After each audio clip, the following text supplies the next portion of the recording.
clear who the best team in Europe truly is. We don't know anything yet. Anything can happen, and that's what you want from a league, right? Fnatic are better in 2020 than they were in 2019. Offensive flash from Larssen, and Vander was sent back to the fountain. Let's bounce once again. All over Rogue. 18 kills, 19 kills, and one more available. The stretching strike catches on Inspired. 1, 2, 3, 4, 5. He gets it. Pentakill.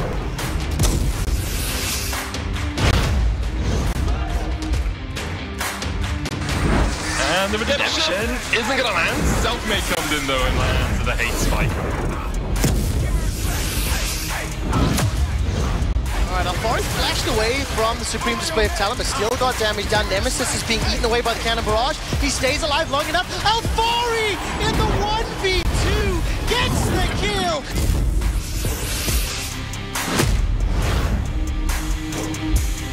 I would have to say that I think OG is just Draft Kingdom. Fevin's gonna grab one. They want to find the follow-up, but he just manages to walk away. Big damage from Dandan. The follow-up, the Infernum, the snares are there. Dandan's looking for a victory lap as he just runs through the Excel lineup. Dandan, you god, what a cleanup!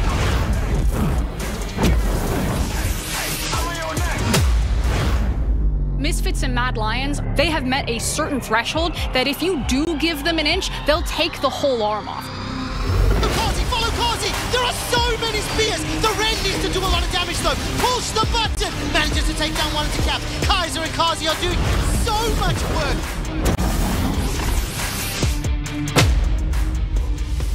This is what you want from a rookie team right there, starting off with a bang, and I don't think they're gonna slow down anytime soon. But Finn is in the back line. Inax almost down. That's one, that's two. Larssen and Finn, it's just the rogue show here in the river. Finn gets another connection onto Lorwux. Can't quite find the third, but he flashes forward. It's a double. It's Finn. He's 20 years old, Venius. I think Rogue are a top 4 team. You have players across the board that have the potential and the proven skill ceiling that they can punch with some of the best in the league. If you want bad news, you know where to go. If you want good news, just follow G2. Trying to put it down on Mad Lions. Jumping up to the back line. Carzzy's still alive, but now he's shut down. It's Caps to take it. He gets one, he gets two, and he's looking for more. Perks on the chase takes another, and G2 will wipe Mad Lions in the river.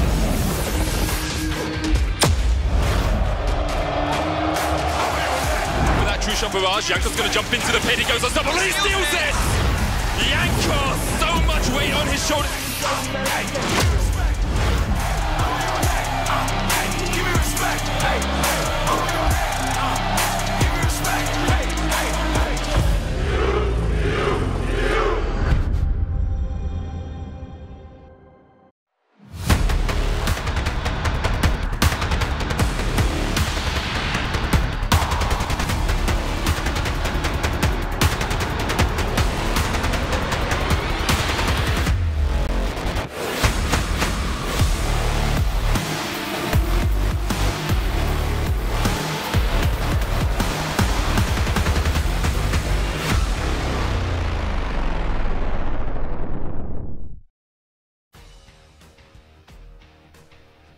Welcome back, everyone, to the LEC Spring Playoffs. Hey there, all you cool cats and kittens. I am so happy to be spending my Saturday afternoon with all of you because we have a banger on the docket. Fnatic versus Origen, our second best of 5 of the playoffs. And my panel today, myself, Ender, and Frostgurren. Hello. Hello.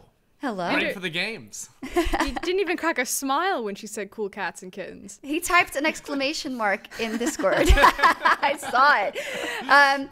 Anyway, we're not here to talk about that awesome TV show because we have enough entertainment planned as is. And before we get into today, let's talk about yesterday. I mean, Ender, maybe a first reaction from you because you weren't here to cast with us. Mad Lions, with maybe the biggest upset in EU history, beat G2 Esports. Yeah, honestly, this was just an insane day for League of Legends because it started off in that game 1 and Mad Lions came out of the gate absolutely swinging. And even with that victory, you're still thinking like, wow, that's a pretty big upset, but you still don't fully believe they can go the distance. But they showed up in all 5 games, put on an amazing performance, and it was just this team of rookies that ascended on the day, and in scrim style League of Legends absolutely popped off.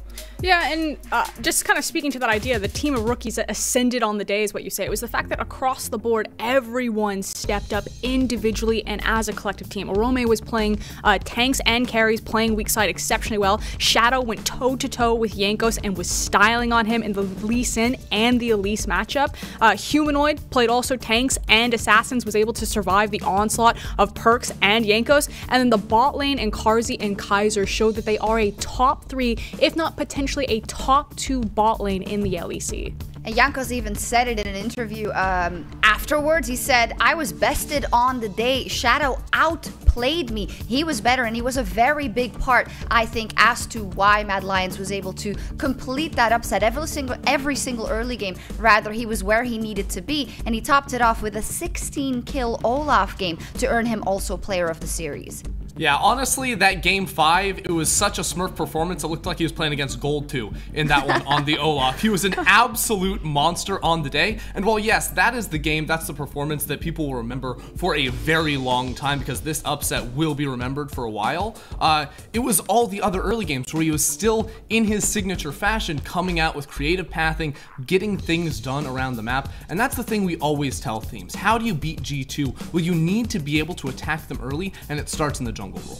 Which is why it's kind of such an interesting discussion, because again, you can only do what's in front of you. This was an online series that was played. That means some of the barriers to performance that we've seen in terms of being in front of an arena, being in front of a crowd, like you don't necessarily get those same stage jitters. You're able to translate that success and that potential and that ceiling so much easier. So maybe we've seen like the Mad Lions fully unleashed, and that's the potential. You hear this idea of like, oh, you know, this guy's a scrim god or this team's a scrim god, but we're just trying to get that to translate on stage. But G2 were also in the same situation. So I see a lot of the online discussion being like what this victory means, and the reality is like this is the situation that we're playing in. Mad Lions deserve the victory because of the way that they beat G2 that you just underlined there, Ender.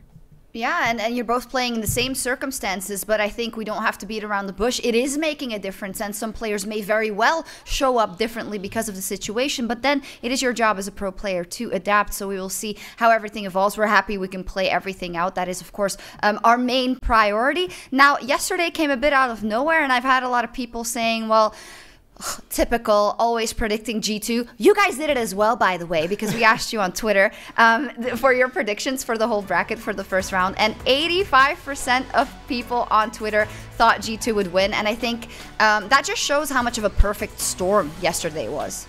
Right, and if everyone predicts the upset to happen, it's not really an upset, right? Like, no one thought this was going to be coming, and sort of the great thing about our playoff format too is that we get to see finally like a top seed, #1 seed in the LEC, lose their first series and now try to bounce back through the losers bracket. What surprises me is that means like 15% of people are either Mad Lions fans or liars. Like, that's what that breaks out to. All right, those are the fan predictions. They also predicted today Fnatic to win, 80% of the votes for that. But now let's take a look at the real bracket, which almost looks like a fantasy bracket if you didn't catch the results of yesterday. So, Mad Lions, due to their victory over G2 Esports, will now play the winner of Fnatic versus OG. And G2 is down to the lower bracket and will need to win 2 best-of-5s if they want to get to the final.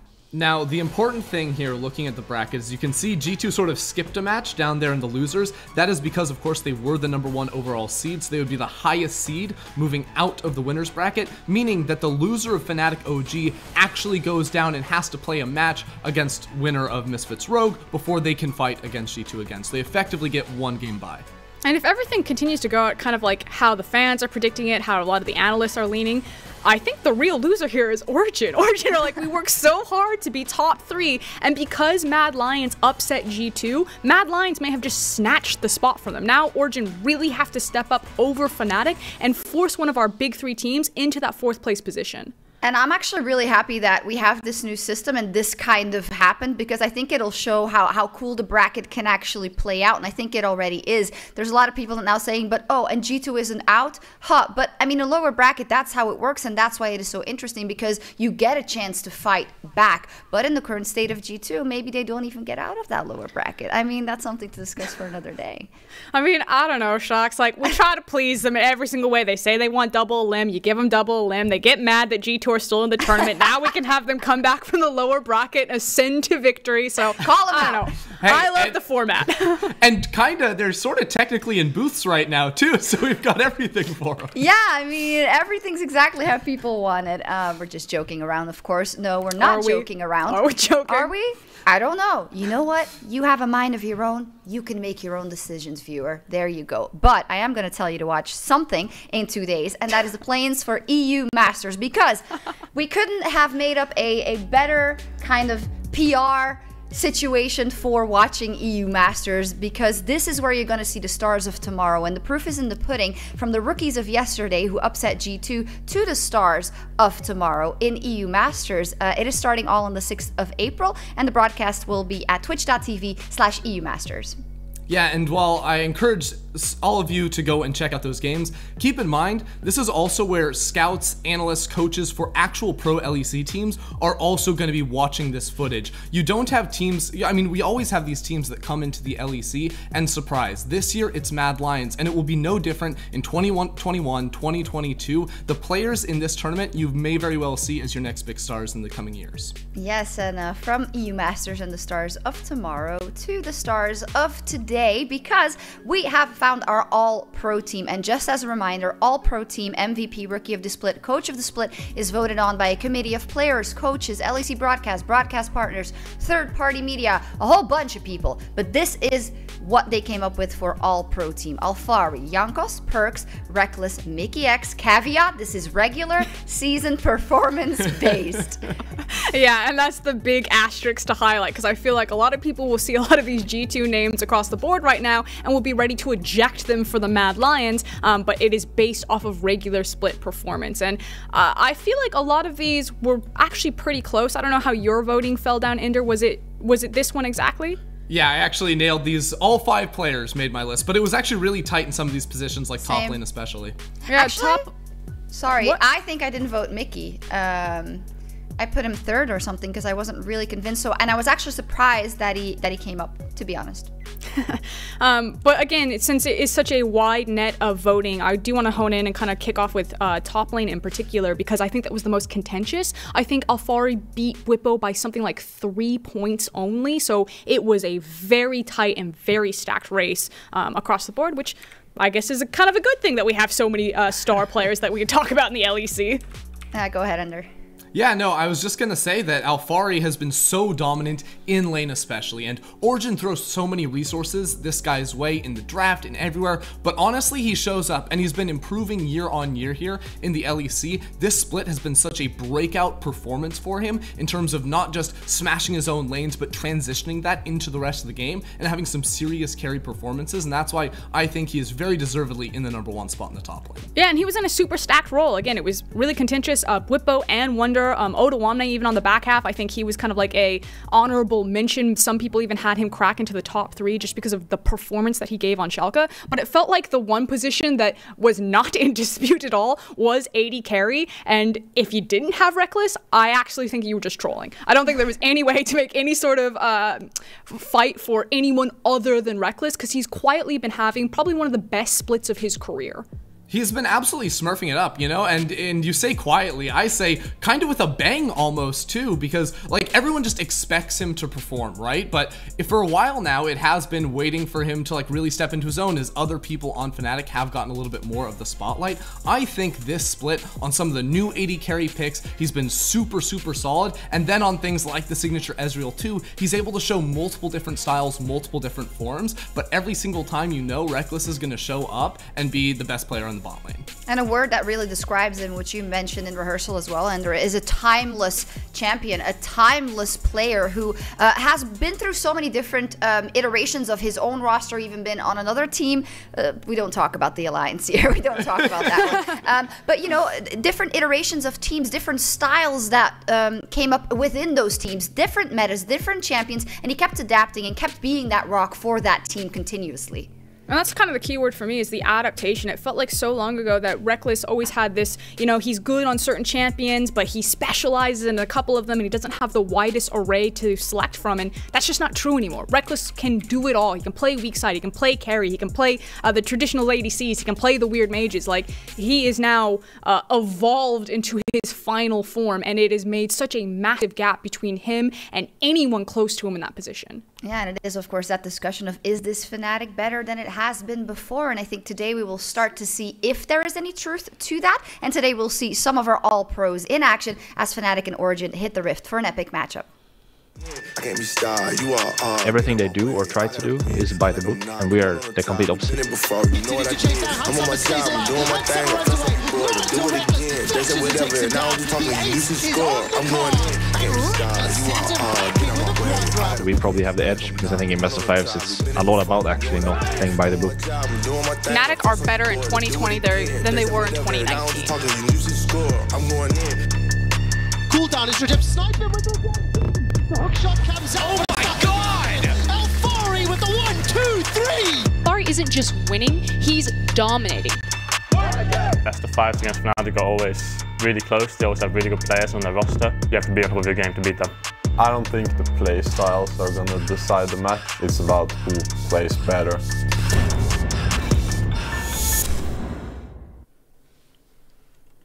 Fantastic. Two legendary teams in the LEC with a rivalry that has been brewing since 2015. Of course, last year in 2019, Origen bested Fnatic quite unexpectedly at the time. But, panel, we are dealing with a very different beast in Fnatic 2020 so far.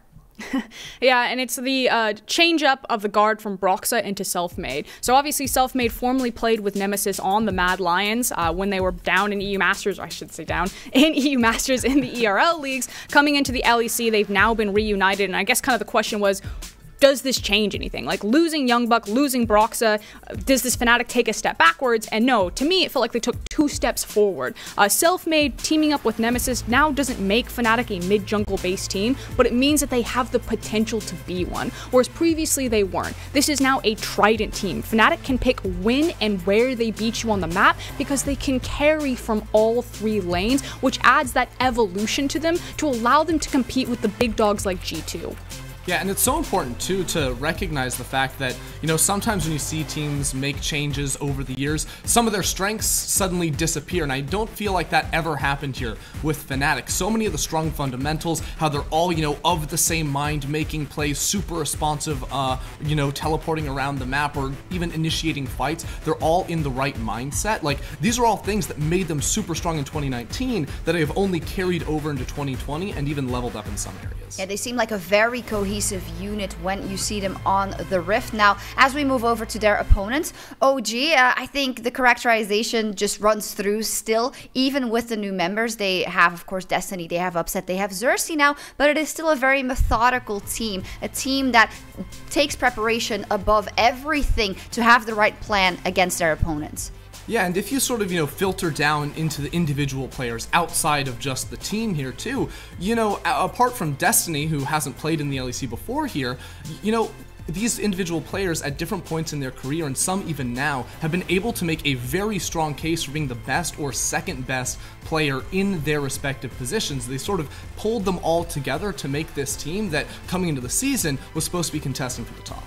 And the thing is like, we keep calling Origen contenders, but I feel like to Origen and to Origen fans, it's almost like a dirty word. They don't want to be contenders, they want to be winners. It wasn't supposed to be a team that just kind of collected all of the diamonds in the rough, or the guys that could have been but never really showed up, and put them together. They want to have their breakthrough moment, and it's just kind of a question of, when will they get there? And it's almost kind of bending towards if they'll ever get there. And that's the dangerous line that feels so bad for one of our big three teams to even be questioning. No, absolutely. I think we keep going around that word of the cusp of greatness. They're on the cusp of greatness. They could get there. But as a reminder, the only person on this lineup that has won a title is Destiny in the OPL. And it's starting to get to that point where you really want them to push through when it matters most, get to that final and win a final. And I am not entirely convinced that they can do it with this lineup with the other teams. But the results from yesterday should light a fire under their butts and show them that if you show up on the day and if you play your hardest, and if you play maybe a bit differently than what people expect, you have a good chance of taking a shot at it. It's kind of like, what evolution and what plans have Origen brought into today? Because coming into this, if we run exactly what we saw and expect from Origen and Fnatic, I think everyone's going to say, you saw it in the fan vote, that this is a heavy Fnatic-based game. But if this goes back to the idea that Origen are a team that are methodical, they plan a lot, they do better and theoretically better and best of fives, like they need to show some sort of growth or development, something different than what we saw in the regular split, I think, to go the distance here. They absolutely do. Yeah, that's the thing, though, right? Because you say they're supposed to be better in the best of fives, but we've never seen this roster actually play in the BO5s. They could be better, they could be worse, and that's where you have to, just see how they show up on the day. This is going to be very telling for the rest of their playoffs run. And this is what's so fun about playoffs. Teams can look completely different coming into those best of five. Someone who will be watching Origen like a hawk is someone who's been around since the early days, Xpeke. He will be watching Origen versus a team in which he rose to fame with, rather. Oh, back in 2011. I need a break. Thank you very much, guys. And thank you, Peke, for joining me today. Oh, thank you very much. How are you doing? I'm really good, thank you. How are you doing? I'm doing fine also, thank you. Awesome. You heard them. They were talking about the fact that last year, Fnatic and Origen met in spring finals. How do you feel about these two teams clashing so early in playoff this year? Yeah, well, I'm very excited about it. Playing Fnatic is always really nice. They are this kind of team that plays on a bit of a crazy way and does weird things always. And I'm just really happy to play against my former team as well. What do you expect when it comes to these two teams clashing compared to last year? Well, the thing is that this team last year went really good for us. So I was really happy about it. This year, Fnatic seems to be a little bit stronger, which is going to make the game harder. People is probably expecting Fnatic to win by the performance because they say that we play the boring game and that Fnatic will do more things. But I think that's also going to make it more interesting when people see that we are actually going to go and face them on a really equal match. I think it's not going to be one-sided for either one. So I think it's going to make it better for everyone as well. I see. And style aside, with the new format we can have this year, adding the loser brackets, what does it change for a team like Origen when it comes to preparation and mindset? I think it gives you, for the preparation, it doesn't change much because you take every match at a time. But I think it gives you a bit of freedom in your mind, even if you don't think about it as a player. I think you feel much safer when you know, okay, even if we make a silly mistake and we lose for any reason, we can always make up for it by practicing something we didn't or by improving for the next round, and then we will get them back in the next round. I agree. It gives you a safety net in a way. And focusing on the series now, how do you see things developing? What would be the decisive matchup we should keep an eye on during this series? Yeah, I think it's going to be really important to watch the supports always. Hili-san, I mean, he's known for having these shiny games in which he will probably put all the team in his back and carry. And somewhat similar for Bwipo. I think Alphari is really good in lane, but Bwipo is also really good at leaving his lane behind and not caring about it and going to other lanes to get an advantage. So I think it's going to be important for us in the early game not to actually lose control, let them roam everywhere and let them get kills, because I think that's how Fnatic will win, by making the game chaotic. And I think as Origen, we like to keep it all under control, so it's going to be very important that we don't let it happen. You mentioned support, and you brought Destiny to the league this year. What is your take on his development in the LEC so far?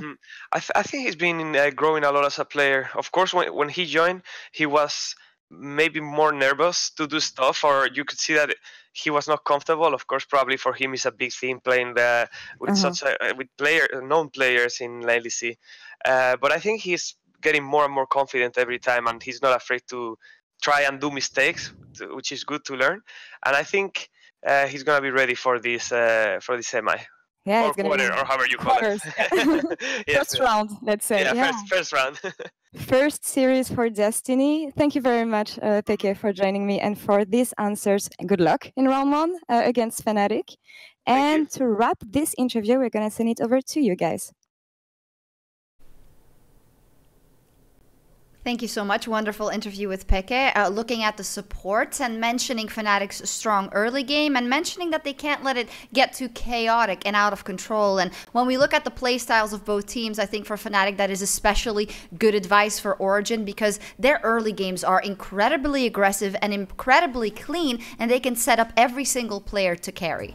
Yeah, I mean, what it comes down to is if Origen can control the pace of the game, they are going to be super confident. They're going to be in exactly the position they want to be. But Fnatic is not a team that allows that to happen easily. No, they are super explosive with the way that they do play their game, and honestly, turn game states completely upside down. They always are going to throw something at you that you didn't quite expect, so that's why OG are going to have to be super on top of their game today.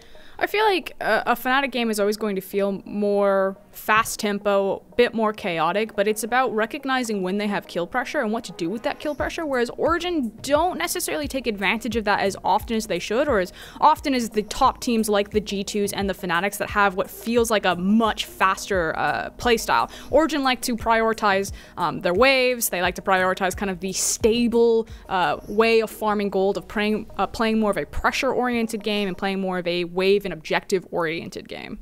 Well, I hear a lot of the things that we know about Fnatic and about OG from you two, right? Fnatic being strong in the early game, they're very flexible, they have big champion pools, and what we've said about Origen for 2 years now, the fact that they're methodical, they want to play their game, this and that, but has there been no evolution at all on the side of Origen, or have they perfected this playstyle? Because when you say it like that, it sounds like they have no chance in hell to do anything today, and I don't believe that's true. Well, the thing is, they have tried doing different things, right? Like maybe throwing in a Lee Sin to the mix where they have more focus on early game impact, snowballing individual lanes, but I actually don't think that turned into much of a strength for them. I think they do need to stick to their guns, and we have seen it be successful in the past, right? At the start of the season, they were on fire with their drafts, they were absolutely smurfing it there, and that led them to a lot of their victories, but I think they maybe lost a little bit of sight of what did make them strong, were experimenting with other things, and quite frankly, it wasn't working. I want them to go back to their roots. I mean, frankly, to me, Origen haven't had the development that they needed to have. It felt like they figured out kind of what their playstyle was going to be, and as we look into the draft, they have picks that really work for them. Things like Nukeduck pulling at the Corki and moving away from kind of like the tank picks, the Nautilus and the Ornn that he was doing. Like, Nukeduck's probably one of the best, if not the best, Corki player in our league.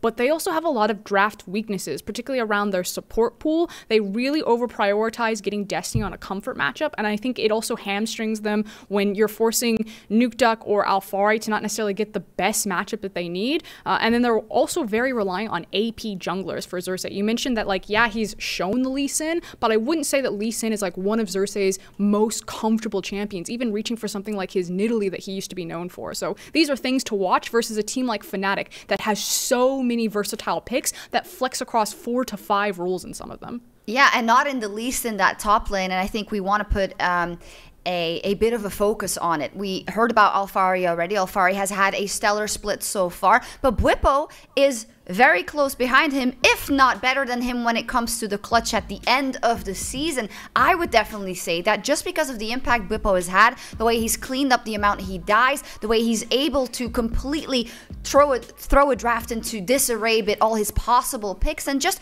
the influence and the roaming he can do on a map for Fnatic. Yeah, I mean, Bwipo's been absolutely on fire, super standout player, and you couldn't ask for a more polarizing style compared to that of Alphari, where Alphari is focused on the lanes. Bwipo is always looking to get out of the top lane, whether it's on, a champion with built-in roaming like the Pantheon, or just the way he teleports or even vacates his lane after getting a push. He is going to be super, super impactful. And what the top lane matchup is going to come down to is whether or not his roams do work out. Because when you look at the stats right here, you can see, yeah, Alphari, he's crushing in CS. That all looks great. But when Bwipo is averaging 2.4 kills at 15 minutes, you have to reconsider, like, is 10 CS better or is 2.5 kills better? It's dominating lane versus dominating map. What I find really interesting about this matchup is we've seen things like teams banning the Gangplank away from Alphari because it is one of his best champions. It allows him to be really safe in lane while also playing weak side or playing cross map with the ultimate, whereas Bwipo has something like the Pocket Rengar pick that he'll leave a GP up, he'll take an Aatrox into it, he'll take a Rengar into it, and because he knows the matchup so intimately, he'll try to outplay it. And it's some of these mind games and some of these more well-known matchups between these top laners that I think is so interesting, because you throw a stone anywhere you hit on this map, there is going to be the mental game as well as the physical game that you see on the Rift. Yeah, it's such an interesting matchup. I'm going to ask you for predictions, and I don't know if you are getting confused by what happened yesterday, but, will it influence your decision-making or not? Was it a perfect storm or not? Because I know you were all leaning towards Fnatic, and I'd love to know if that has changed and why. Look, G2 and 3 is not in this game, so yesterday's performance is not going to change my mind. I'm going Fnatic. Yeah, I don't think an upset yesterday means that an upset will happen today. I'm right in line with the fans. I'm also going for Fnatic. If Origen do win, I feel like they can't just play their Origen game. They have to show us something that they've prepared, that next level of development, that next growth, that next step to take them from contenders to winners. All right, let's see if that happens. Fnatic and Origen are looking to take a huge step towards the LEC title. So Medic, bring us into the game.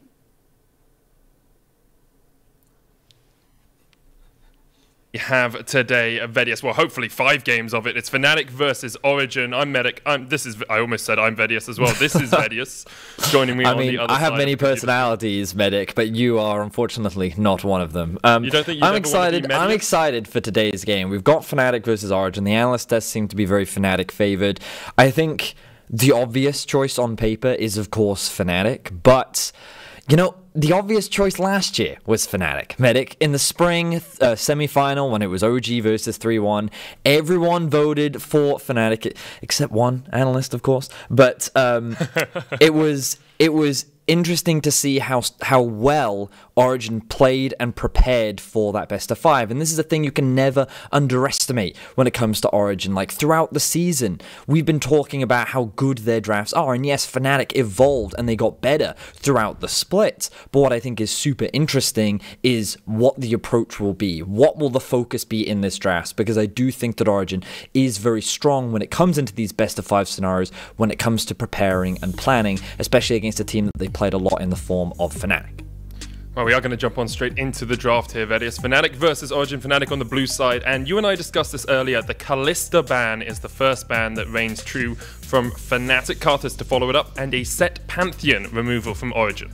And you can see how fast these bans are coming out, Medic. Clearly, both teams have a clear idea of what they want to get rid of. Interesting that Fnatic choose to ban away the Kalista on blue side. Clearly not the priority pick. I wonder if Origen would choose to ban Senna. Regardless of the side, they have this habit of usually just taking the champion away. And it's either because they don't want to play it, or they don't want to play against it. And the fact that they are on red side, they don't have that priority right now. I think they should just ban it away, or at least that's what we should expect from them, because they're quite happy to leave things like the Syndra and the Ornn open, as they've shown multiple times before. So Senna is going to sneak her way through the drafts. We talked about the Renekton for Alphari, one of his main champions through the middle of the split. That's been removed. Rakan taken away from Hylissang. Not really surprising when you look at his pedigree on the champion, but it does mean that Senna, perhaps a fasting Senna, is available for Fnatic if they want it. Yeah, we'll have to see what the priority is, and there's going to be the Insta-Senna lock, so OG, they must have a plan for this. It is something that they normally ban, regardless of what side that they're on, and by leaving it open, the automatic response normally from Origen here would be the Aphelios, but we're going to get to see upset Ezreal. I'm excited about this. There's always jokes about it, there's always talk about it, but you can't disregard this man as a fantastic Ezreal player. The automatic response will be Yuumi. I don't know if they have to lock it in right now, but I feel like that with the Ornn still up and available, it makes sense to just lock that in. We know that Origen is more than happy to flex this into the middle lane, and honestly, it's normally where it goes because Alphari's not really the tank player on the team, Medic. It's normally Nukeduck in the mid lane, so I think that the way in which Origen have responded to giving them two quite big comfort picks, let's see now how Fnatic respond. Fnatic obviously have a few different options here. Looking towards the jungle role is something we tend to see on this first set of picks before we get into the second ban phase. There's the Gragas lock for self-made. Oh, it's Gragas Yasuo. It's Gragas Yasuo Vedius. Already we got a little bit of spice coming out here from Fnatic. Now, the interesting here from Fnatic is that what they've done is they've called out the fact that that Ornn is probably in the mid lane. They're saying, Alphari, you're not going to play that Ornn top, and even if you do, they can send the Yasuo top lane. We know that Bwipo is a very comfortable top lane Yasuo player, and they already have this inbuilt synergy. So they've got the AP jungle, they've got the AD in the mid lane, they've got the synergy of Gragas and Yasuo, and it's setting up for a very powerful 2v2 combo. And now we'll see what Origen decide to eliminate in this second phase. It's going to be Nautilus, get rid of some of Hylissang's engaged supports. Of course, anything that teams up well with the Yasuo definitely makes sense to ban. Rakan already removed, Nautilus getting taken away, maybe even a Thresh ban from Origen could work out, but of course, if it is fasting Senna, you usually want to team it up with something like a Tahm Kench or a Nautilus who can farm a little bit safer. You've also got to take into consideration the Galio. I think that it is something that we've seen a few times around the world. We've definitely seen it here in Europe from a G2 bot lane, for instance. And I think that it offers quite a lot of utility. It provides another knock-up for the Yasuo to take advantage of as well. But we'll have to see what direction and what gets banned away. I agree with you. I think that normally Thresh would be a ban, but do you really want to funnel resources into the Thresh would be the ultimate question. So we'll have to wait. And does Senna want to lane with Thresh? You know, there's a little bit of bad blood there, Vedius. Not sure. That is very true. They want to be together in that bottom lane. Aatrox is the ban instead. Take that away from Bwipo in the top lane. We have talked, of course, a lot about how Alphari and Bwipo are two of the standout top laners in our league, and I'm actually really interested to see how this next phase of picks goes, because you have the option to last pick top for Alphari and try and counteract something that Fnatic could do. That Morgana ban is super interesting, Medic, because, you know, when you look at Morgana, you'd think as a champion she would typically be played in support. But you've got to remember, I forget where the jungle changes happened, where a lot of champions got buffed to do more damage to jungle monsters. I wonder if Fnatic is looking to ban that Morgana away as a potential jungle Morgana for Xerxes, or whether it was something that they were worried that Ornn would be played top and then Morgana would be put mid into the Yasuo, and he would struggle to get those kind of knockups. Yeah, that super sort of funnel into the Ezreal composition that we used to see, you know, when in the days of Juggermore, when you could just put everything on an AD carry. But a support pick we didn't talk about that we have already seen from Fnatic is the Zac. Of course, could be played in... No, it's going to be support. I'm trying to work out if it could be anywhere else. Gragas could be support and Zac could be jungle, I guess. But wait, no, it could be Zac top. Could be Zac top as well, actually. Yeah, Bwipo could take that one into the top lane. And Pyke would be very classic Hylissang when we think about it. Ooh, okay, we've got quite an interesting comp here, Medic. We don't really know where everything is going yet, so I'm going to wait to see how Fnatic rearrange themselves, but this comp already looks like it is very strong in terms of scaling. When you look at Origen's comp off the get-go, right, you're kind of thinking, okay, they have the late game Ezreal, they have the late game Engage from Ornn, they've got the late game value from Gangplank, but look at Fnatic's late game. They have really strong side lane pressure with the Yasuo. Zilean offers so much utility in the late game just because of it's Zilean. Zilean does these things where he can insta-speed you up. And if a Cloud Drake is on the map, I don't know if you saw that LCK game, Medic, Gen.G versus T1, I think it was, where the Zilean had 75% CDR on his ultimate. Like, the ultimate had a 12-second cooldown. Like, it was ridiculous. So, the Drakes are going to be super important in this game, but I think that Zilean support the fact that he's going to be getting these resources, assuming the Rekkles will be playing the fasting Senna that we are used to seeing. I think that the scaling from Fnatic is actually extremely strong. They have very good engage, they have very easy knockups for the Yasuo to rely on, they have good damage late game with the Yasuo and the Senna, and I think that they're going to be very difficult to kill. I think it's going to be super fascinating. And one of the things you've always got to think about when an Ezreal, I like to think of his scaling as how easy is he to kill. Well, Fnatic actually have a lot of tools to dive onto the backline. You have the Zilean speed up, you have the long range dive from the Zac, you have the Gragas barrel that as long as the ultimate lands, Yasuo is going to be able to follow up from it. So I feel like that Fnatic have so many tools to dive on this backline, and I love this quick adaptation that they've made in the draft to go for this Zilean pick. The first time that we're going to be seeing it from Fnatic in the bot side. I'm excited, Medic. I think we're going to get some interesting stuff going into our first game of this best of 5.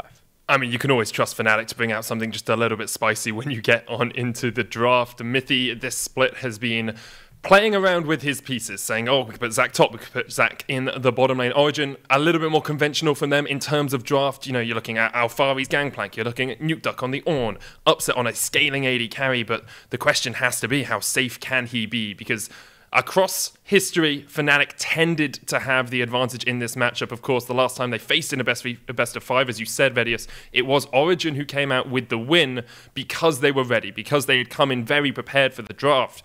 But you do wonder, Origen seems to have gone for the norm, and it's Fnatic who are bringing out new things in this draft. Yeah, so just want to give a quick update. There is a brief pause going on. Fnatic have reported to league officials that there is a bit of a headphone issue, and assuming that there are no other issues, it should be resolved very quickly, and we're going to be jumping into game. So while that is being resolved, Medic, you talked a little bit about Origen's comp. I think that when you look at it on paper, you know, we were talking about how I think the scaling is pretty strong, and I think that when you look at Ezreal Yuumi, like, it's a very difficult duo to deal with, especially in the late game, because the healing is exceptionally strong, the peel is incredibly strong, everything about that duo just gets more obnoxious the later into the game that you go. And then with the Gangplank, you have global pressure, which means that it's difficult to dive the Ezreal Yuumi in the early game, not only just because they're a difficult duo to dive, but also because at level 6, that GP ult is going to come down, clear away that minion wave, it's going to make it even more obnoxious to actually set up any kills, because you're not going to have, you're going to have that extra zone control to play around, and the fact that Ornn Ultimate can engage from such a long range. You know, when you look at this comp in isolation, you're thinking there's no way that this comp can get outscaled. But I'm looking at this Fnatic comp, and I'm just like, I think that they found a very creative way to get around the Ezreal Yuumi, and so much of it comes off the back of this Zac pick. Now, admittedly, in the early laning phase, I think the Zac will struggle against the GP. GP is known for having a very strong level 1 to 3 because of how much passive burn damage he has, and how easily he can get into your face and just do damage. On top of that, with the Trundle, he's going to be great at taking away some of the resistances that the Zac provides, making it easier for OG to actually play front-to-back teamfights. But I think that in terms of drawn-out teamfights, in terms of sustained damage, Fnatic just very much has the edge here, and I'm curious as to how OG are going to be able to find a way around this, because you can't exactly invest all your resources into the mid lane because, hey, Wind Wall, that's going to block your own ultimate. That long-range engage that you're relying on, that's gone. The Gangplank, what are you going to try and dive a Zac with his passive as well? I think that there are so many things and challenges that Origen are going to have to overcome from this Galaxy Brain draft that Fnatic have come up with in order for them to find an early advantage and then get to a point where they are in a stronger position to actually teamfight against Fnatic. There's actually some parallels to be drawn to the regular season as well. The first time these two teams met, Origen won with a conventional draft because they were more prepared for the start of the season. But then Fnatic, when they matched the next time, were able to dive bomb on the Soraka and totally destroy him. It's going to be a great game, Vedius. I'm looking forward to it.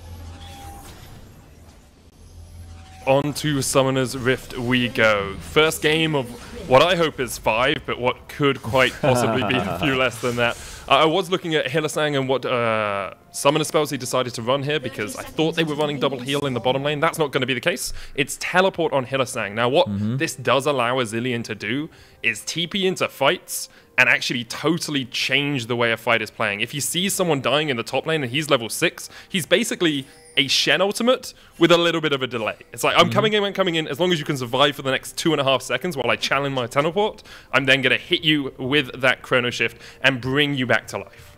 Yeah, and what's the first Drake medic? It's a mountain. That means that Cloud could be an option, and that's the Drake we're always going to be thinking about, because ever since I saw that Cloud Zilean with the 3 Cloud Drakes and 75% CDR on his ult, I was like, yeah, okay, never again can that be allowed to happen because of how strong it is in the late game, and Hylissang is going to get all of the resources. It definitely looks like Rekkles will be playing the fasting center, and when we came into the draft, we talked about how Origen, they're typically banning this away. They don't like to play the center themselves, and usually they don't like to play against it. So the fact that they let it through suggested that they had a plan and they were ready to play against it. But I don't know if they were expecting a Zilean in the bot lane. So I'm excited to see how Origen play around this. And the other thing I want to draw our attention to, Medic, is this Conqueror for Zac in the top lane. I think it's super cool because I think it's very easy for Zac to build those Conqueror stacks, but I also think it really helps with your sustain. Zac, when he's able to pick up those blobs, already gets a decent amount of sustain, but when you have all those Conqueror stacks as well, it only adds insult to injury. So I think that in the later stages, it just makes the Zac that much harder to kill. And you can see that's what Bwipo's trying to do here. If you trade and then get onto one of your blobs before Alphari can step it out, can squash it under his heel, you actually get a huge amount of healing back, and you're basically trading without losing too much life. However, Alphari hits 2 first, so he's going to have that push onto Bwipo, and as you said, it's not an easy laning phase for the Zac early on just because of that trial by fire and the constant parlay spam that Alphari is going to put him under. Yeah, I think that when we look at this 1v1, one of the big issues that Bwipo is going to have is that he's playing Doran Shield into Corrupting Pot, so Alphari naturally has more sustain. So while that initial trade actually looked quite promising, of course, because Alphari has all that additional sustain in his back pocket, that's going to force Bwipo to play defensively and rely on the healing of both his passive and the Doran's shield. He's going to keep getting bullied under this tower. We can see that Trundle, not right now, setting up for a dive. Trying to dive the Zac this early on into the game is dangerous. One of the things I did like about that early trade from Bwipo is I think it forced the wave to push faster than Alphari would have wanted it, because in an ideal world, he could either set up a slow push for a potential level 3 dive, or he just wants to push the wave in so that he can get an early bounce back. But you can see how Bwipo is actually keeping the wave closer to his tower for a much longer period of time, which is why I think he went for that early foursome trade. Both the junglers meeting in the river. It's Selfmade who gets the Scuttle Crab. Nemesis is going to land the knockup from the Steel Tempest, but Nukeduck should just be able to walk this one away. Nemesis is running Ignite in that middle lane on the Yasuo. Doesn't have the teleport, but we do have 2 TPs on either team, of course, because Hylissang is taking it in the bottom lane, and Nukeduck and Alphari are taking it on the side of Origen. We can see the early cull coming through from Alphari as we have a bit of a trade between Xerxes and Nemesis. I actually really like the TP from Alphari because it means that he can get down and fight for this Scuttle Crab. Origen not willing to give double Scuttle over to Selfmade. Because Alphari has the push, he can come down here and help Xerxes secure it. Nukeduck also sacrificing some of his health bar to make sure they had the prio on that crab. Also, Alphari was able to get the waves pushed underneath the tower, and so now that wave is actually bouncing back towards him, which is going to put Bwipo in an awkward spot. We have to note the fact that Nemesis was forced to flash because of the fact that the pillar was set up by Xerxes, and of course, Nukeduck can use that pillar to actually set up the knockup combo with his E. Bwipo now in some trouble. He's going to channel, but the Pillar of Filth is just going to stop that in its tracks. Can't quite land the barrel, so Bwipo only has to burn the flash, doesn't pay for it with his life. But a good Pillar of Ice there from Xerxes will stop Bwipo from being able to escape easily. Yeah, good interrupt there from Xerxes. You've got to remember that the pillar does in fact create a very small knockup that even Yasuo can use his ultimate off of, and he was able to find that interrupt onto Bwipo. The positioning and timing is very important, so well played there from Xerxes. And it looks like that Bwipo will be the focus, and now Bwipo's lane state is in a very awkward spot. He's forced to overextend because this wave is slowly pushing into Alphari. Alphari's doing what he can to try and set up a freeze here. Now Bwipo will go back to base TP, but of course he's sitting on top of a ward right now, so Alphari's going to make his life even more obnoxious. But notice Xerxes, he's now passed towards his bot side camps, and he's going to make his way back up towards top, which means that they can look for another gank onto Bwipo. And the fact that Fnatic have no flash on both mid laner and top laner actually gives Xerxes some options in terms of early gank, because his focus isn't on bot lane. You don't want to gank the Ezreal Yuumi, you want to avoid playing around that at all costs, because you just want to allow that to farm, scale up, and then hit that strong mid to late game spike, usually with the Trinity Force combo along with the Muramasa. We saw Rekkles and Hylissang there looking to see if they could do anything towards the mid lane. Nukeduck had a ward in the bush, so not too much is going to happen, and the wave was pushed out for Fnatic and now is bouncing back towards them, so they don't actually lose too much in the bottom lane from that. But being able to catch the wave, and Hylissang farming that one up means that Fnatic are in okay shape. There will be a slight CS difference in the bottom lane. I think Upset now with the Sheen is going to be able to farm pretty easily, but it's nothing too monumental as of yet, Vedius.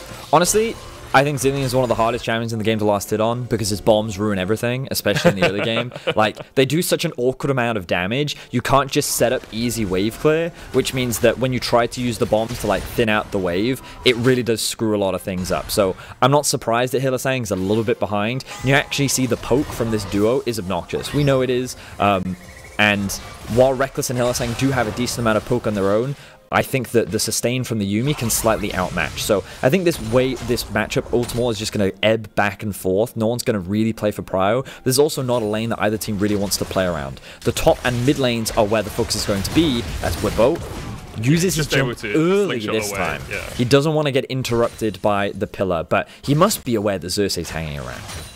Well, they put the control ward up towards the Tribush. They didn't spot Xerxes on it, I don't believe, but Bwipo continues to trade. It looks like Selfmade's on his way up here as well. Bwipo uses the Let's Bounce, going to try and jump himself around as Selfmade comes up. Cannon Barrage used as well. Selfmade with the Predator looking for this fight. The jump in, Alphari's going to flash away from it. Selfmade is here now, going to land the body bot, and Alphari will be able to get underneath the tower, but you can see that Nemesis is on his way across as well.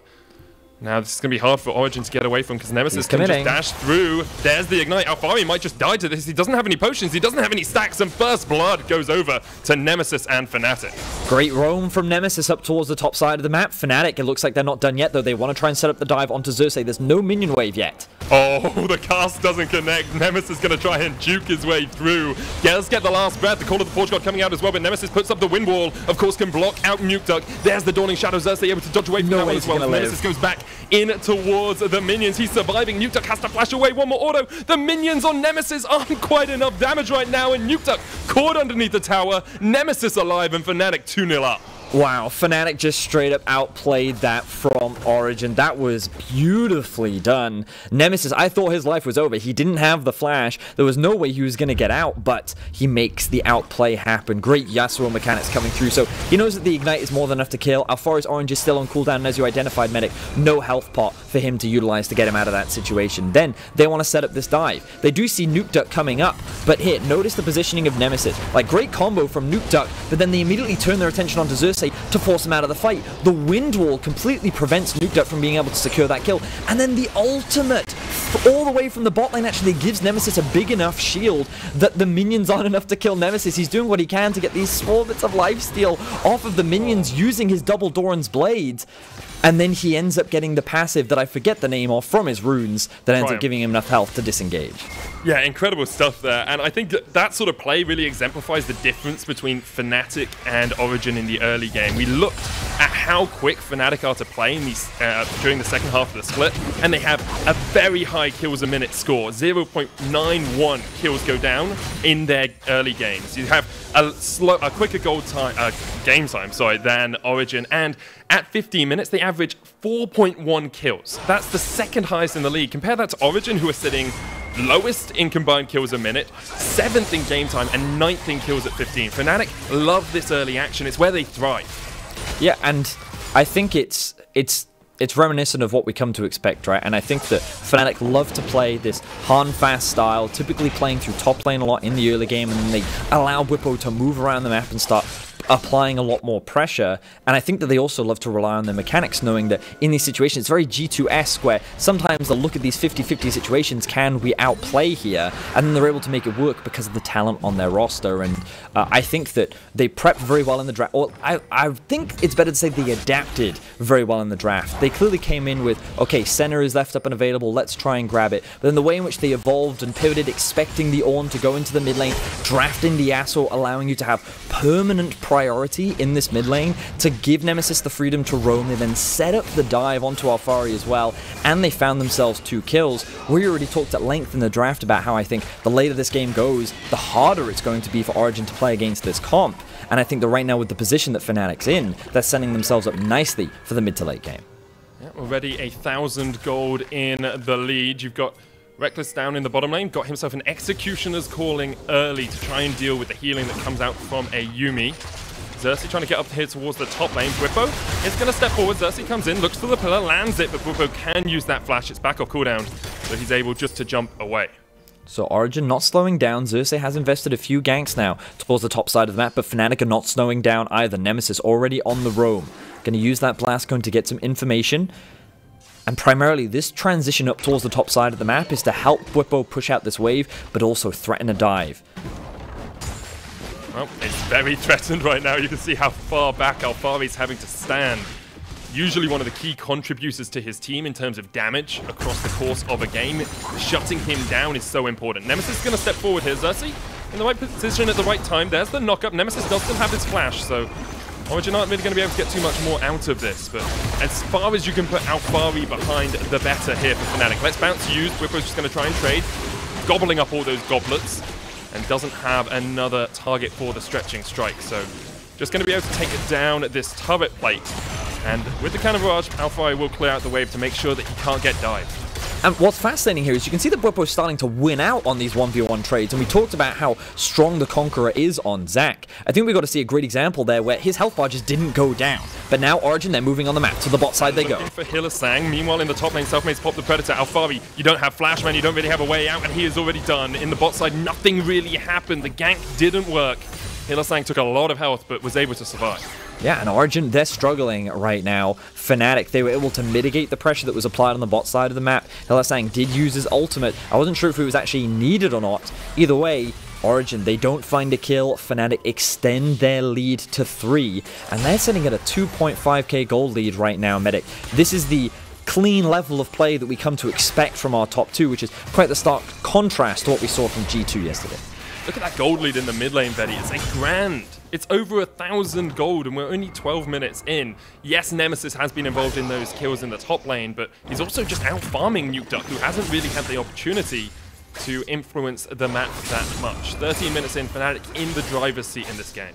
It's the nature of the matchup, Medic. And again, this is where we have to credit Fnatic for their adaptation in the draft. They saw that early on pick and they were like, it's going to go to Nukeduck. Alphari doesn't play this champion. The only other option is to send it top, and even if they do send it top, we can put our Zac into it, and we know that we're going to be able to scale just fine. This is actually probably an easier matchup than playing against the Gangplank, so we're more than happy to take this, and because they got that Yasuo into Ornn, you get a free lane, he gets to freely scale, and now he's in a fantastic position. But Origen, they're not done yet. They're moving their members up towards the top side. They walked over the Scuttle Crab. They're going to get knocked up and almost killed. There's the Dawning Shadow. Alphari will take a chunk. I think Origen were baiting, trying to make the fight happen before Upset and Destiny arrived, and then they would have had reinforcements. Rifthold called here in the top lane. Origen are trying to make something happen, but a Rifthold this early before the plates have fallen off is not the best. As in, before you've taken multiple plates on the turret isn't the best, because it just doesn't take you the tower. Meanwhile, Rekkles and Hylissang in the bottom lane are going to get first turret just for free. Yeah. I mean, this is not normally what you expect. Normally when one team gets the Herald, they're able to move first on the map, and they use that Herald to secure the first tower advantage, but it's now Origen who's behind in tempo, and they're not even going to be able to take this turret down. Bwipo, he does this thing on Zac where he's always at like this amount of health, like 40 to 50%, and he just never seems to drop below it. Medic, he seems impossible to get him below this point just because he utilizes his passive so well, and he's able to avoid any sort of danger, utilizing his E and his ultimate, and he's just holding the line for now. He's not afraid of an Ezreal strong souls for both teams to look for. I mean, any soul is a good soul, but as you said, Ocean, so powerful. We saw how effective it can be when Selfmade's Olaf yesterday. He just ran into 4 people and was still able to survive. But Fnatic will secure the first 2 dragons of the game. We have seen Origen throughout the course of the split be willing to sacrifice early Drakes in exchange for lane leads, in exchange for CS leads. But this game, they haven't even been able to get those. They are behind, and Fnatic have good scaling. I'm not going to say superior scaling, because it always matters how much Upset can get out of a fight. Well, honestly, though, mate, I think you can. I think Fnatic do have the stronger scaling here, because, like, let's look at how Fnatic now play this game moving forward, right? They can send Nemesis to a side lane if they want. Who's going to stop him? The Gangplank? Well, no. He doesn't even have his first item yet. Blade of the Ruined King already finished for Nemesis. Wow. He has a level advantage, and he's running Ignite, which means that he's always going to win that 1v1 every single time. Okay, so maybe Origen can team fight. Oh, can they? How are they going to get past the wind wall? How are they going to get past this? Upset is just dead. Upset is just dead. Rekkles. stood in the front of Upset, baited him in, and Selfmade was there in time to get the fight. Rekkles did have to burn his heal, but he's currently sitting pretty at about 70 stacks on this Senna, so he is very powerful, even if his CS score doesn't look like it. Yeah, I think that things are just going to get so difficult for Origen now. Like, they found themselves at such a massive early deficit, and now their options are extremely limited. They can look for... Once the GP gets his completed Trinity Force, they might be able to kill Rekkles now. True shot barrage, Rekkles flashes in a straight line, but somehow steps to the side of it. The Chrono Shift comes out just in time, and now Nemesis is chasing Nuke Duck off towards the top side. He flashes, misses the Keyblade, but lands the final auto attack to get the kill. Meanwhile, Xerxes is running down towards the bottom side. Rekkles, full HP. Hylissang flashes forward with the Time Warp slow. And this is devastation. It's 6-0 Vedia, 6,000 gold lead to Fnatic. It's a massacre. It's a massacre, Medic. Like, OG are trying, but they just can't. They couldn't kill Rekkles there. Even though he was extremely low, the power of Zilean to bring him back to life. The Rod of Ages already at 6 stacks for Hylissang. Like, Fnatic are just absolutely obliterating Origen right now. I was not expecting our first game of this best of 5 to be this one-sided, but again, I love the adaptations that Fnatic made in the draft. I love how they've played this early game, and they've just been systematically dismantling Origen across the board. It is a sight to behold, to be sure. Fnatic stepping up throughout the course of this split. I think when we came to the end of the split, a lot of people were debating whether they or G2 seemed the best in the regular season. Well, right now they are putting on a clinic in this game and looking to stake their claim on the LEC title, especially after seeing G2 falter so much yesterday against Mad Lions. For sure. You know, you've got to remember that Fnatic, when they played up against Mad in Week 9, they looked like clear.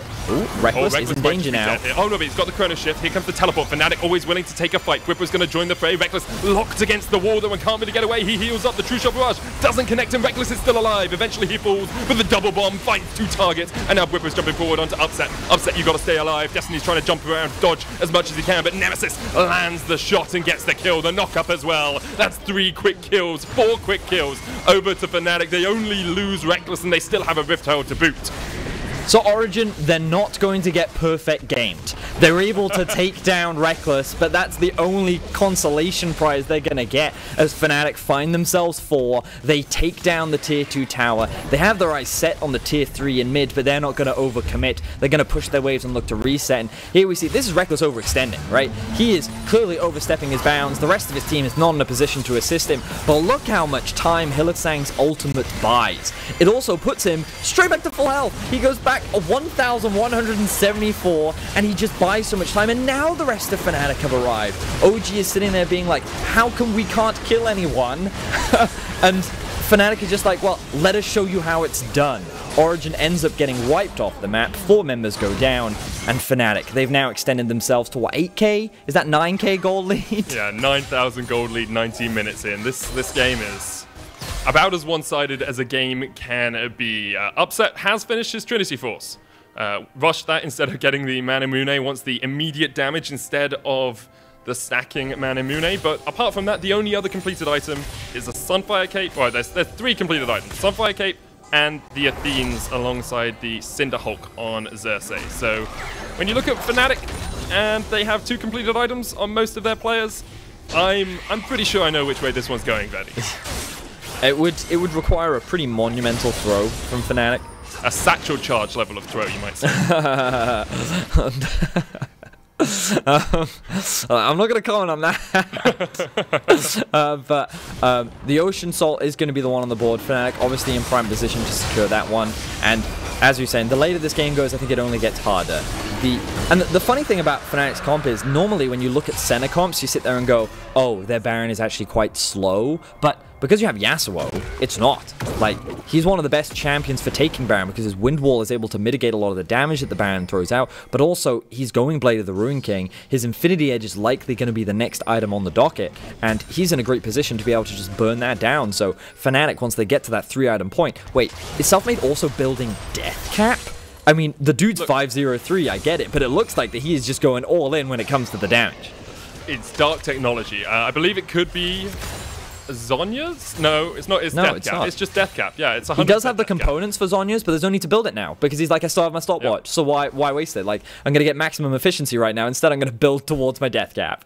Well, you might as well do it if you're this far ahead. More damage means enemies are dead, and the best form of CC is death, as we all know. Vedius. Origin trying to defend their, well, in all 3 lanes right now. Hylissang is solo against Upset.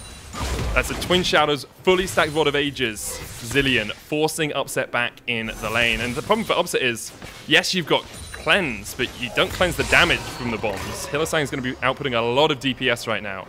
It becomes very difficult for Upset to actually push out any further. So the other thing that we didn't touch on was that OG's comp is mostly AD as well. Where does the AP damage come from? Well, there's Yuumi, and I suppose you could argue Ornn, but because of that, Whippo, look at his animation medic. He's going full AD. Armor rather. He is rushed as well the Warden's Mail, which when you build into the Randuins really helps against crit itemization. So the Gangplank in a side lane is made even weaker. So Fnatic, I think, are itemizing optimally. They are able to win 5v5. They win on a side lane. Like, I struggle to find a way in which OG can come back into this game outside of Fnatic just monumentally running it down. Yeah, and I think anyone would agree with you there, Vedius. I feel this is a GG go next for Origin, go reevaluate the draft. It's still a best of 5, right? You can still come back in the rest of the games. You have many opportunities, and even if you lose here, you go down to the loser's bracket. You're still not out of it. But after seeing this draft play out the way it has, I think Origin will be reevaluating a lot of things. Reckless just about to take over to 100 stacks now on the center, which is incredibly strong. 22 minutes in, it's a pretty fast farm on that as well. Yeah. But you get an extra 125 range at 100 stats. So, yeah, it's going to be hard for anyone to get. Can he one-shot Upset? Can he do it? No, he's not going to get the opportunity. He has got the death cap. I mean, yeah, he's level 13 and he has death cap. I reckon he can just one-shot him. It's actually pretty disgusting to watch the way this game is concluding. Nemesis going to land the knock up here onto Alpari in the bottom lane. Fnatic just constantly putting pressure in all 3 lanes, which is, you know, good map play by them. They know no one can match Nemesis solo, so Origin will try and match Selfmade, but uses the body slam after seeing the pillar go up. And Reckless and Hylissang have the movement speed to get over here really quickly.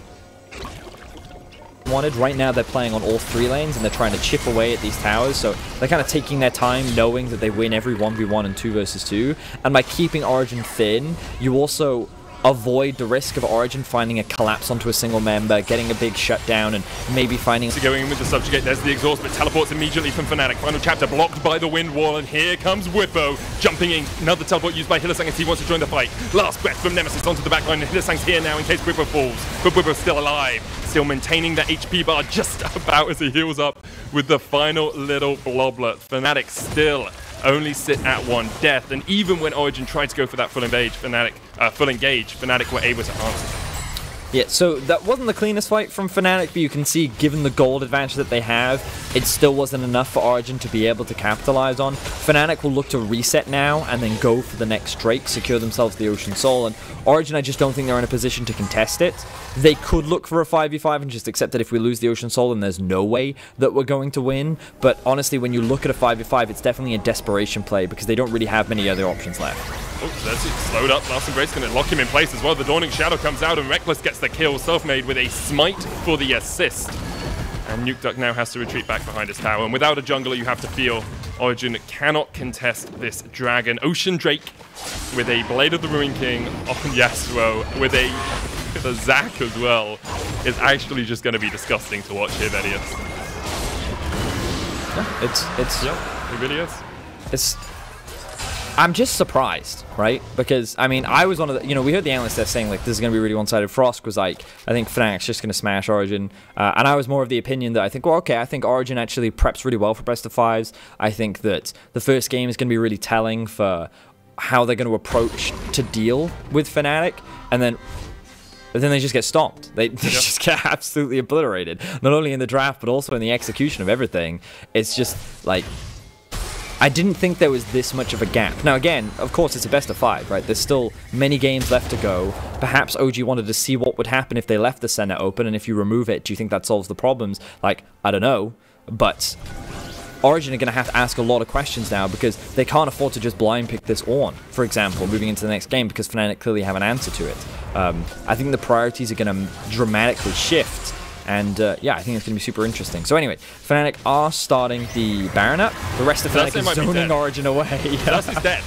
That's without, it's without Zac and without Yasuo even in the fight. Nukeduck calls down the Forge God but misses. Stretching strike from Bwipo on the backline will land on 2. Alphari has to flash away, but the chase is on. And Alphari, you've got nowhere to go. Another kill to Fnatic. They're just going to look to end the game right here, Vedius. I mean, they can. The death timers are still quite short. But given that they do have the Ocean Soul, they're still all at full health. Bwipo is at level 16. Nemesis is at level 16. They have all 5 members running it down the mid lane. They have a pretty big wave. Medic, I think they are looking to, in fact, end it right now. 14 kills to 1. A 13,000 gold lead. 4 dragons to 1. 6 turrets to 4 dragons to 0. 6 turrets to 0. And Fnatic aren't stopping yet. Xerxes rooted up with the last embrace, but the Nexus has to be the target here for Fnatic. This was a demolition. A clinic from Fnatic in game 1. It's just a massacre. Like, it was just a one-sided massacre from draft, execution to gameplay. Like, Fnatic look clean.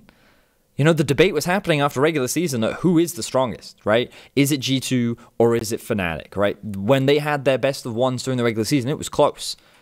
But Fnatic right now in this playoffs, you know, based off this one game, this massive sample size, Fnatic made Origin not look like a 3rd seed in the LEC. So we'll have to see if Origin can change things up moving into the rest of this series, because right now Fnatic is looking like a dominant force, a storm that cannot be stopped. And the question that we had was, will Origin be a pebble on the stepping stones for Fnatic to challenge and reclaim their title, or will Origin be a wall? And right now, they just feel like a pebble.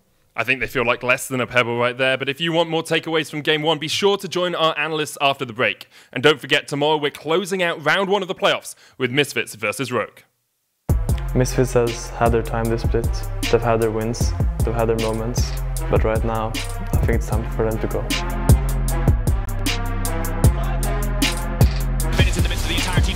The jump back down, and that's going to be all that they need. Now Larkson leaping forward against the reset. He can jump one more time over into the pick. Goodbye to Shadow. That's going to be 4.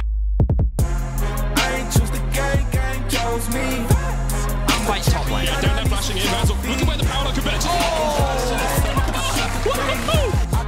It's a battle between me and Vander because Bivo is better than Hansama. I think I can beat him on the lane.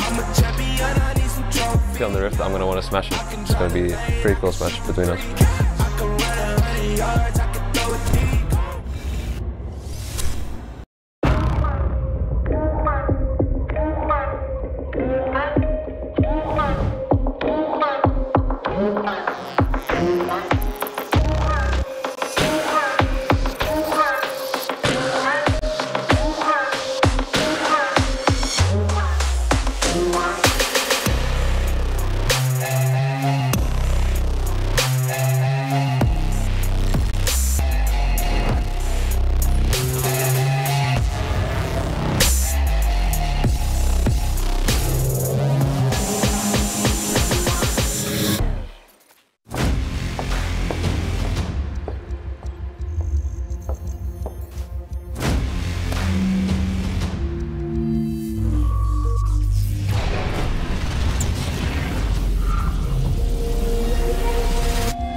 Up.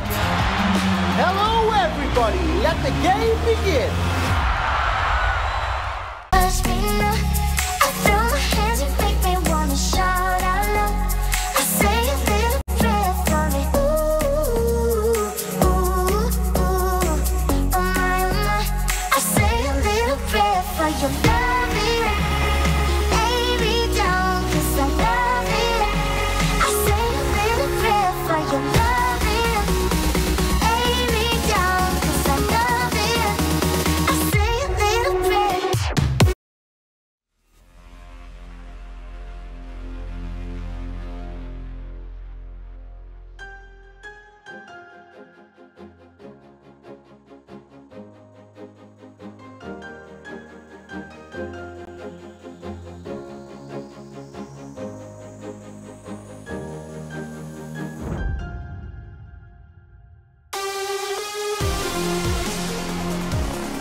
Welcome back, everyone, to the LEC Spring Playoffs. Fnatic, they came out of the gate swinging, or swimming, however you want it. But they are a bunch of noobs because they didn't even complete the perfect game. It's an absolute disgrace, really, in our playoffs. Don't you guys agree? I mean, huge disgrace, right? You know, they came in, could only manage to kill the Nexus after losing a couple members. So, yeah, no, honestly, Fnatic just absolutely rolled through that game. I think it started in the draft and just carried over into the rest of the game. Like, Origen gave themselves no options to ever do anything proactive. And as soon as I see the Zilean locked in for Hylissang bot lane, I'm like, okay, Zilean E just counters every single champion on the side of Origen. Like, how are they ever supposed to force a fight with, like, how far out their CC is supposed to be? Like, it's a very slow fight setup. I don't know. I just, looking at this draft, I hate it.